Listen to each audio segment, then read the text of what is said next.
Casimiro ang daming pinatahimik sa lumabas. Kataraha ang totoong dahilan ng pagkatalo. Ito at pag-usapan natin. Pero bago ang lahat, subscribe po ng channel ko. Huwag niyo na rin kalimutan i-click ang notification bell para lagi kayong una sa balita. Nalaban ang aasahan, balita sa mga pambato na isasalang, pasabog na video, lahat yan nandito.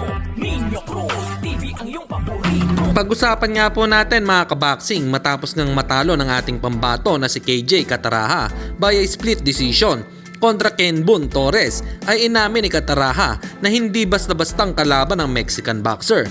Binulgar din ni Kataraha na part of their plan ay pahabain ang laban dahil lumabas sa kanilang pag-aaral na as their fight progress ay mas bumabagal at humihina raw ang stamina ni Torres.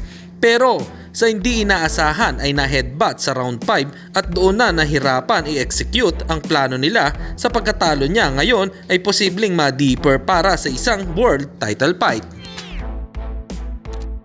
Samantalang Floyd Mayweather Jr. versus John Gotti III, nagtapos ang 8th round exhibition fight nang walang bumagsak kaya walang talo at walang nanalo.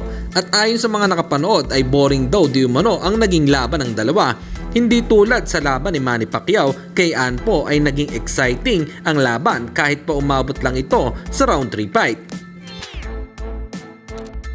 At sa kabilang balita naman tayo mga kaboxing, tila natahimik naman yung nagsasabi na walang laban si former 3 Division World Champion Janrel Cuadrolas Casimiro dahil official na ngang nilabas ng Treasure Boxing Promotion na si Saul The Beast Sanchez na ang mga kalaban nito.